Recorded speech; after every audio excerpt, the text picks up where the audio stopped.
the Start Your Own Business podcast. Hear inspiring startup stories and get reliable expert advice on how to start your business and get off to the best possible start. Brought to you by Startup Donut, helping small businesses succeed.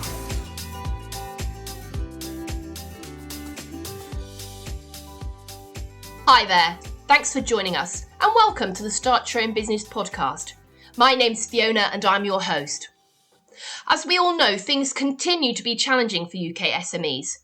Many are having to battle rising costs, squeezed margins, increased taxes, late payment and things like low economic growth, as well as problems accessing the finance, funding and skills they need. It's tough out there. So the question is, what is Keir Starmer's government doing to ease such pressures? And what plans are there to support small businesses here in the UK in 2026 and beyond? In this very special episode, I'm joined by Blair McDougall MP to answer key questions and unveil a new £10 billion landmark lending package for SMEs who are looking to sell more overseas. Blair became the Minister for Small Business in September 2025. He entered Parliament in July 2024 after being elected MP for East Renfrewshire. However, he previously worked as a special government advisor to the Labour governments of both Prime Ministers Tony Blair and Gordon Brown. Before we meet the Minister, let's find out more about the sponsor of this episode, Sage, and how Copilot could help your business. To be honest, work had been a slog. I'm a designer, but some nights I was chasing invoices like my full-time job. Now Sage Copilot chases my invoices for me. I just need to click a button and it's done. And I get paid 1 week faster. Sage Copilot is built with over 40 years of experience helping real businesses like Sophia at Solver Design. That's more than artificial intelligence, that's authentic intelligence. Search Sage Copilot to learn more. Working with 21 customers, each round payments came in 7 days faster with Sage Copilot. T's and C's apply. Minister, thanks for joining us today. Great to be with you. I wanted to start with some really exciting news. The government have recently announced a brand new landmark £10 billion lending package to help small businesses here in the UK who want to expand their overseas business. I wondered if you could start by telling us something about the scheme, please. So the purpose of the scheme and the idea behind the scheme is that the businesses who export, they pay more, they grow faster, they're more productive. And so it's about trying to make that exporting journey a little bit easier for SMEs, because it can be a sort of scary and daunting prospect to dip your toe into that. And so this is £10 billion to working with all the major banks in the UK to make sure there's finance available for those exporting journeys. So if you need to invest in some way in your business to take advantage of those exporting journeys, you'll be able to do that thanks to this £10 billion of us standing behind the lending of those banks. And it's done through UK Export Finance. And I think a lot of the time that as an arm of government, people think about it as being something businesses use if they are sending frigates to Indonesia or something like that. Or building a bridge in Africa or something like that, that it's about de-risking those types of things. And we're really keen to make sure that SMEs understand that that's there for them, that the same kind of support that would go to, big manufacturers or engineering companies is there for small exporters as well. Yeah. And we all know that lack of finance is a common barrier, particularly for small businesses, that prevents them from selling overseas. So can you tell us in a bit more detail about how UK Export Finance are supporting small businesses? Yeah. So this announcement is about making sure that finance is there. And if your listeners are interested in exporting but are worried about some of the financial risks around it and are worried about whether the money will be there to support them, from the time of listening, that will be there and available, so they can go to their bank right away today. But also alongside that, there's also advice available, because it can feel like a pretty daunting leap when you're just trying to keep the lights on in your business to make those kind of long term leaps. So there's advice from UK Export Finance, but we also have a network of hundreds of people we call export champions, who are business people who've been through this process. It includes lots of people in SMEs who can, may not be exactly a direct match to your business, but they'll be able to tell their story in a way that you can picture your own business journey through it and give you some of that advice as to how to go about exporting, because it makes such a huge difference to the profitability and productivity of a company to get into that exporting journey. Yes, and I understand that there are other support schemes as well within that, including something called export insurance policies. What can you tell us about that? So this is about, it's all about de-risking the passage of exporting. So making sure that when you do that, when you're investing in capital or in staff or in whatever it is to take advantage of those exporting opportunities, that we are removing the risk. So we're standing behind the banks. In the same way that we do with the work we do with the British Business Bank, for example, we're supporting them lending to businesses. We're trying to make sure that that's the case here as well. And something else that I saw when I was having a look at the website is there are also things like export fairs where small businesses can be connected with possible suppliers in other countries as well. And that's a really helpful thing for small businesses that are first dipping their toes. It is, and it's something that we sometimes think of as being, bigger companies will get on the plane with the Prime Minister and go on a trade mission and things like that. But we're really keen that those types of opportunities of being put in the shop window is there for small businesses as well. We also have these, made in the UK, sold to the world roadshows that we do around the country, which is about trying to link up SMEs in particular with buyers. So it's again just a sort of shop window to the world for what SMEs have to offer the world economy. And I think an important thing for our listeners to understand is that if they're taking out a loan, that if it's through the SME Export Fund, that the government will guarantee up to 80% of that loan. That's right. And what that does is it makes it more affordable. It makes it possible. Because we have, not just in export finance, but in SME lending across the board, we've had a real problem in this country for a long time now of banks not quite being willing to take the risk sometimes to lend to SMEs. And that's why it's so important for the government to stand behind it. And I think this £10 billion announcement that we're making, I think is the biggest sort of joint effort from the main banks in years. And I hope the fact that it's focused on SMEs shows that we are so conscious of how we can't grow the economy and get things done that we want to get done as a government without backing SMEs. Yeah. I was looking around and I saw a report from the FSB, their Ready to Dispatch report, and that suggests that something like 35% of businesses that are not currently exporting, that are at the smaller end of the scale, would if they felt that they had the security of funding behind them. If they have the security of funding, I think also advice as well is so important. You've got to bring those two things together.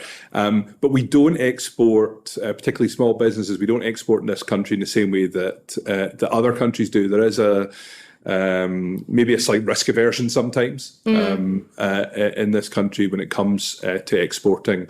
And that's why we're making such a big bet on this today, to try to create that culture change and encourage people to see this as an exciting opportunity rather than a sort of daunting risk. Yeah, and it has the potential, I suppose, to unlock millions of pounds worth of investment and trade for the UK economy. Absolutely. And I think alongside the financing, we're obviously working very hard to make sure in a pretty uncertain world, the access to markets is there as well. I mean, for example, I think the trade deal with India is an enormous opportunity for SMEs, and that's a really kind of under exploited market for the UK, particularly given our cultural and historical links there. And so I think it's, again, just making sure that when we do these big trade deals, that it's not just something that's felt by big FTSE 100 companies, that it's felt right the way through the economy. Yeah, and I suppose people sort of forget that actually small businesses make up a large part of our business in this country. Something like in excess of 90% of businesses are at the small end of the scale. So if we can free those businesses up to start exporting, that's got huge potential for the economy. 99.9, I think, percent of businesses are SMEs.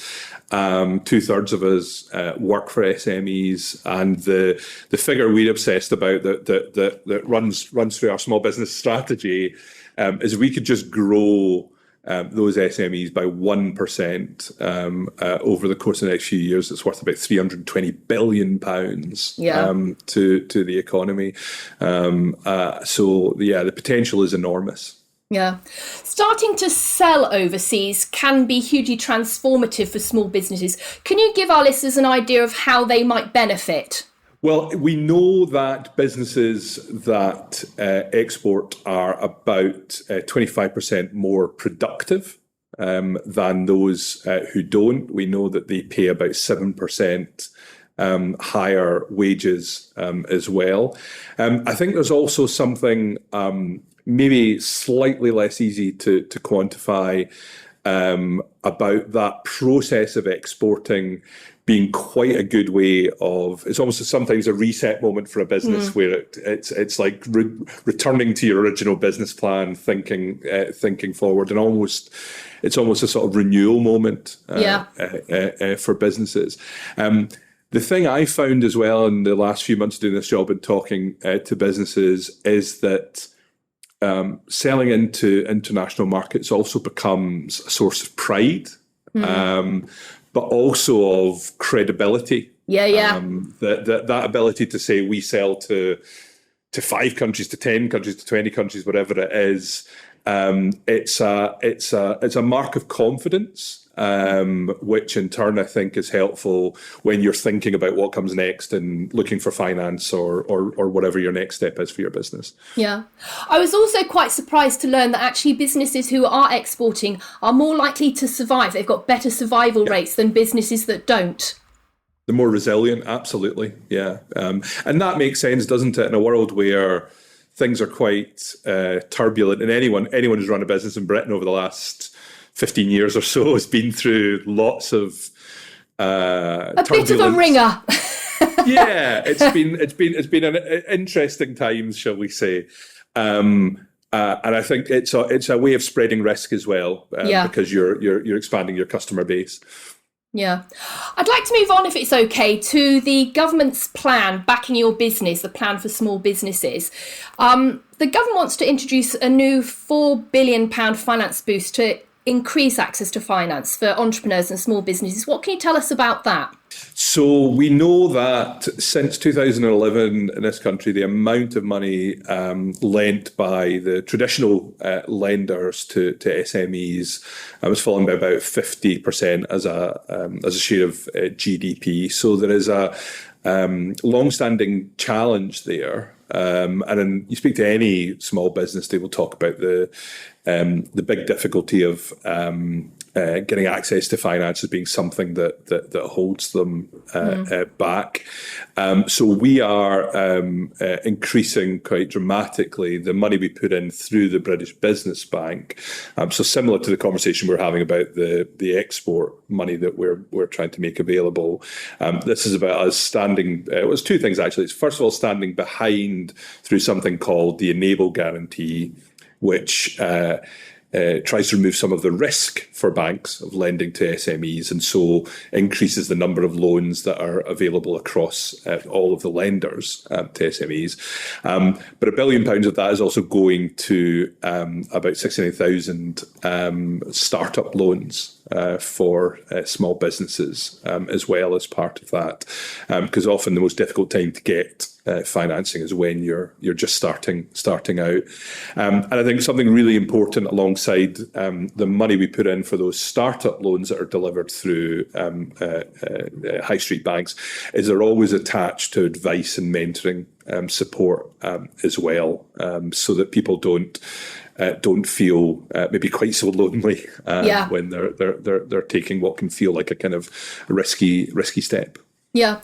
When I had a look at the plan, there seemed to be kind of 5 main pillars, really. One of them was around tackling late payment to small businesses, access to finance, which you've talked about. Revitalising the high street was another key kind of area that was mentioned. Yep. Business skills, which is another thing that lots of small firms struggle with, particularly as things are moving so rapidly with AI. And obviously opening up opportunities for international trade, which we talked about in the earlier point. So there are some really quite ambitious plans there. One of those areas that's kind of important to help deliver that is the business growth service. What can you tell us about that? So I ran a small business for 10 years, and my goodness, going to try and find information from government could be depressing and a real kind of time suck. And often the information was there, but it was just difficult to find, and you found yourself with 10 different tabs open just to try to find an answer to a simple question. So what we're trying to do with the business growth service is really a step change in the advice that's available to businesses, where we're putting information about all the things you raise: access to finance, regulation, taxation, all of these things that are on people's minds in running a business, into one place. So you don't have to go from pillar to post. Yeah. So you don't go. So the ambition here is to have one relationship with government as business, rather than having to leap between, export advice or tax advice or regulatory advice or whatever it is. Yeah. And I think if people who have maybe given up on business support in the past re-engage and try at business.gov.uk, they'll see that it really has been a step change. So you go to the front page, you enter in some information about your business, where you are, what type of sector you are, how big you are, and you'll start to get more tailored and personalised advice. And our aim is just to keep making that better and better, so it becomes more personalised, and people get that help they need. Because we know that when companies do go for that advice, we know they grow faster, because it's about giving people a shortcut to something that they might otherwise take a long time to arrive at. Yeah. Going back to late payment, if you've run a small business yourself, you will know what a massive problem this is. And, I've been working in small business support for more than 20 years now, and I've heard time and time again successive governments saying that we're going to grasp the nettle, we're going to sort of crack this problem once and for all. And yet, we're still here now. I can think myself of a major customer that we're working with that has not paid us, even though we had pre-agreed terms. The contract has been delivered. What's going to be different this time about how you finally tackle late payment? Well, I'd say two things. The first thing is to say, you mentioned me running a small business. For me, this is deeply personal. I think back to one Christmas a few years ago when I was owed, tens of thousands of pounds. And so I know what it's like to think, how am I going to keep the lights on at home? How am I going to afford those Christmas presents? How am I going to pay my tax bill? All those things when you're just waiting and waiting. And so there is a level of personal commitment there. The other thing I'll say is, I think the thing that's different, there's been lots of good work done in this in terms of transparency in the past around payment practices and reporting on this. You have organisations like Good Business Pays doing really good work at trying to move cultural change.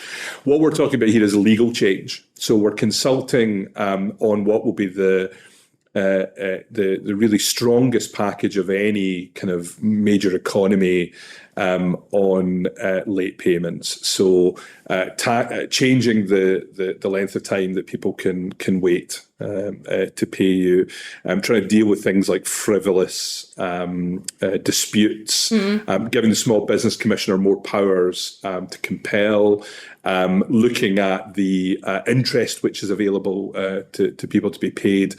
And what we're trying to do there is to change the power dynamic, because when you're a small business and one of your main customers, either in a very deliberate way, which is about improving their own cash flow, or just through indifference and a lack of understanding of how difficult it is for you as a small business person, isn't paying, it's really difficult for you to challenge them, because it's difficult to both seduce and challenge the same person. You're trying to sell to them, you're trying to keep that relationship positive, but you've got a problem there. So we're trying to change it so that the default is towards faster payment, and that there are consequences to not doing that. Yeah, and that's a really important thing, I think, for the government to do, because I understand something like 38 businesses fail every single day because somebody higher up the chain has decided or forgotten to pay the business, and that can be terminal when your cash flow's in the tens of thousands rather than the hundreds of thousands or millions of pounds. I mean, so many businesses closing, but also, I mean, we've just been having a conversation about access to finance. So much cash flow tied up that could be hiring people, developing new products, or whatever it is. But then on top of that as well, I think I'm right in saying it's about 130 million hours of staff time tied up in the British economy, chasing invoices that again could be, chasing new custom or looking for export opportunities or whatever it is. So I think if we can get this right, and I think we will, I think your listeners will be reassured with the strength of the proposals that we will be coming forward with soon. I think it could be transformative to business growth in this country. We look forward to the announcements. And as I say, it's personal. Yeah. Deeply personal. Yeah.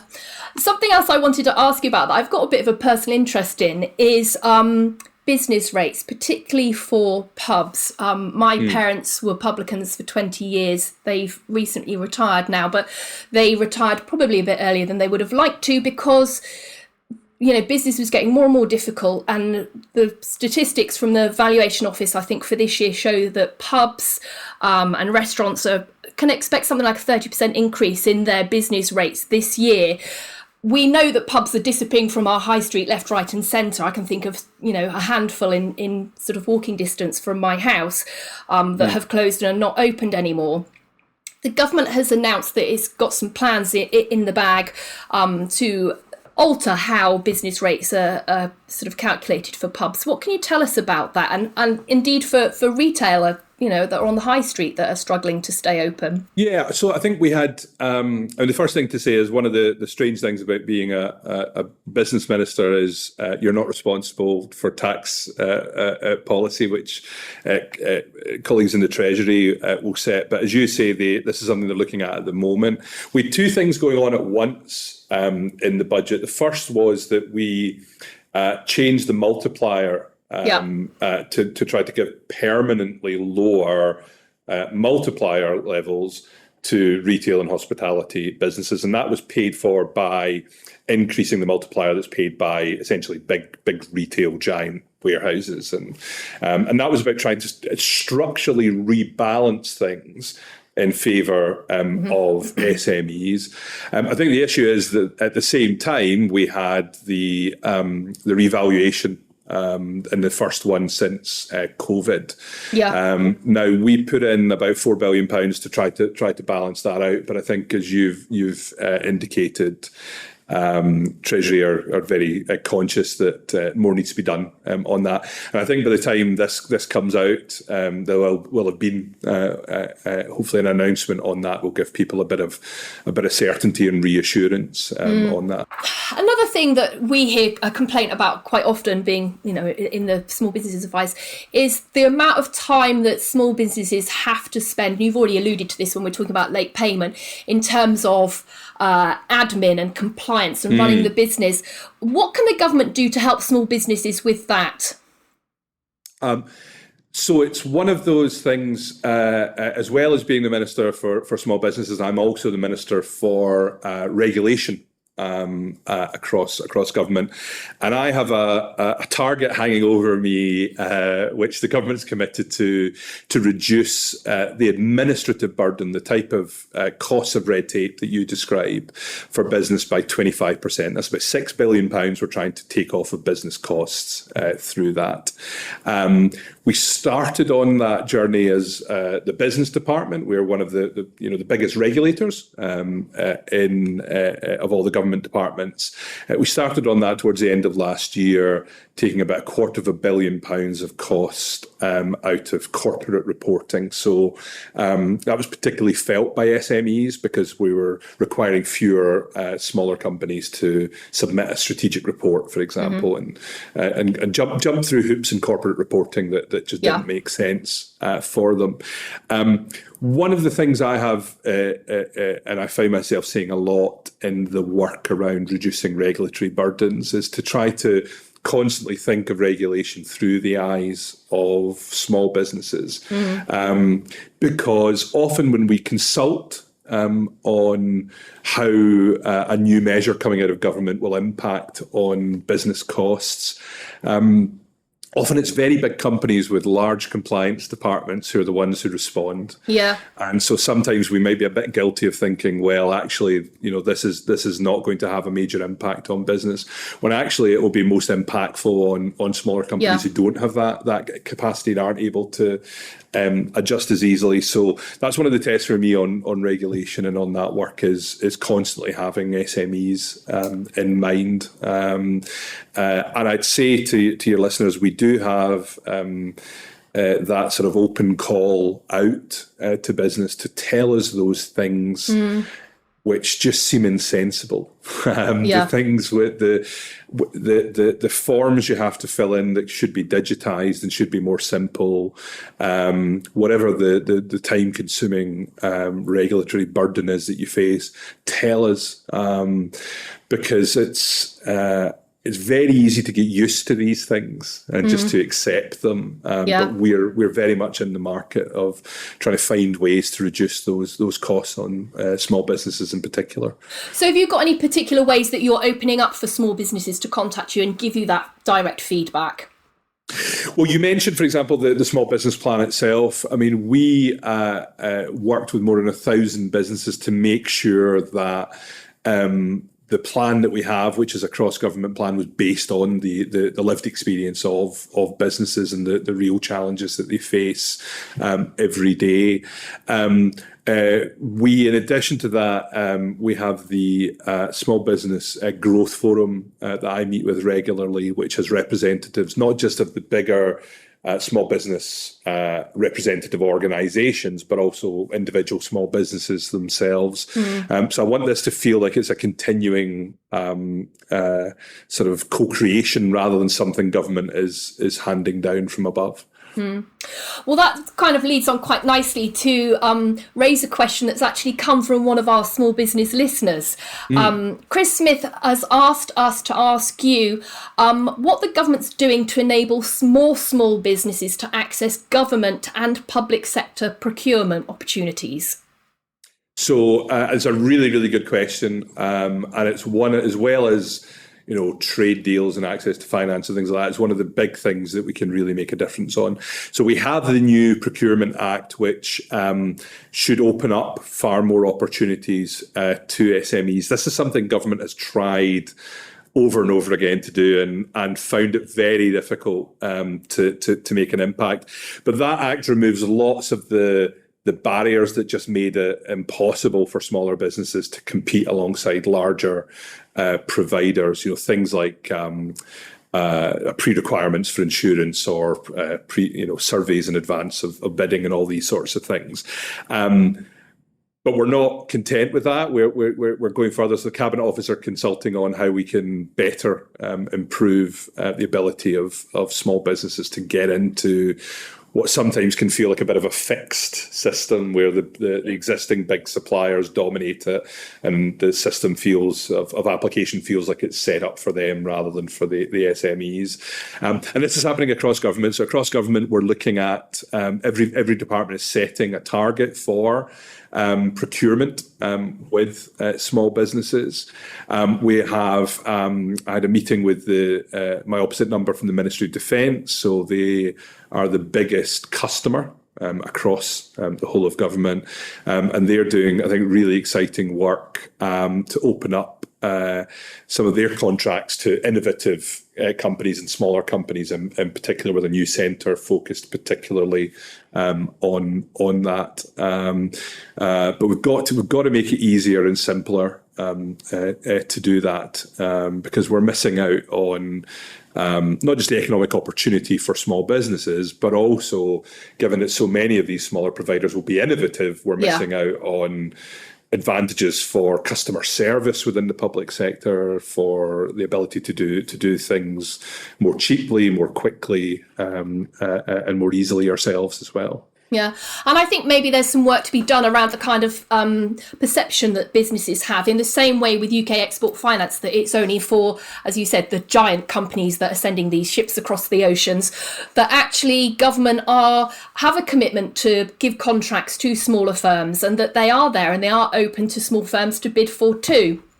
Yeah, but I think that culture change will only come if small businesses who, through these new opportunities, have a positive experience. Because I've spoken to small businesses who've said, "Look, I tried, even at a local government level or with a health board or health trust or whatever."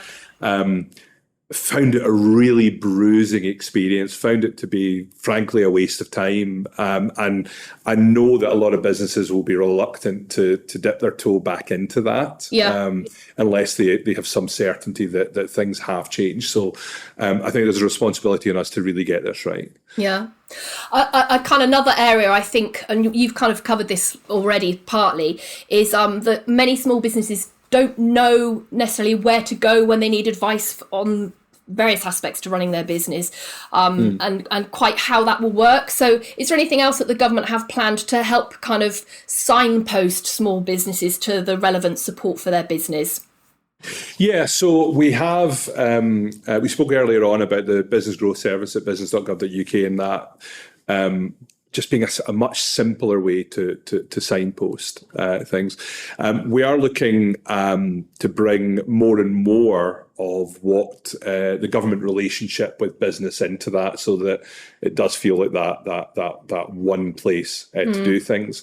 I think that although it needed improving, I think that advice and support at the very start of the business process was there.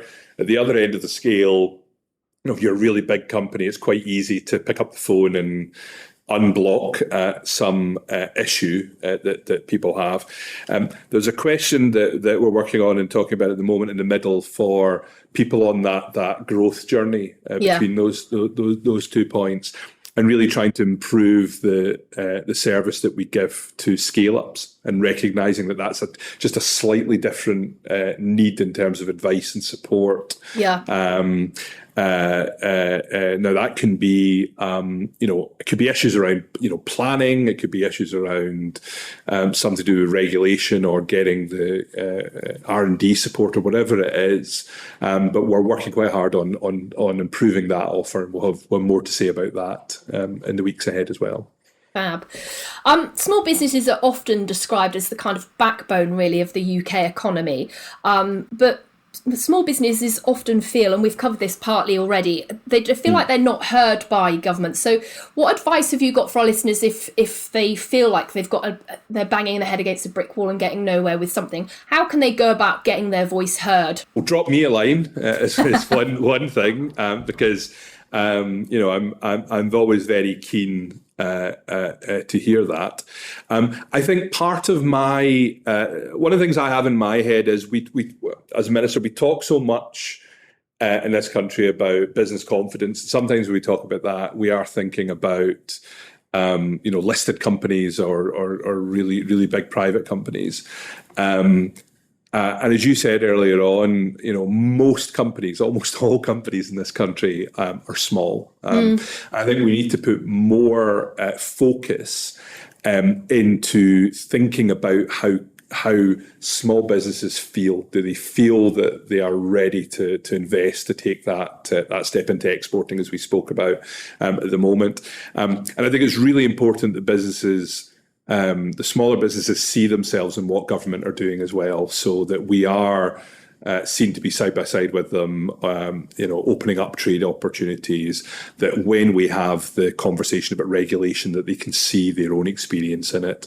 And you mentioned high streets earlier on as well, that just a feeling that every bit of government has a responsibility towards small businesses. So I think for the first time now we're seeing, for example, the Home Office taking a really serious approach to high street crime, to whether that's shoplifting or whether that's bogus shops that are sort of squeezing legitimate retailers out of so many of our high streets. I think it's really important business looks at government and thinks they get it, that we are responding to what people are experiencing in the economy. Yeah. So finally, looking ahead to the next couple of years, if you're running a small business, you know that costs are still rising. We've got national insurance increase that businesses have had to absorb last year. We know already that the national minimum wage is going to be going up again from April, and the statutory rates for other various pays that you have to give your employees going up. What would you say to small business owners that are kind of feeling like, I really don't know whether now's the right time to make that next step, to take the next employee, to open a new shop or take on new customers? What would you have to say to those businesses? I would say don't wait.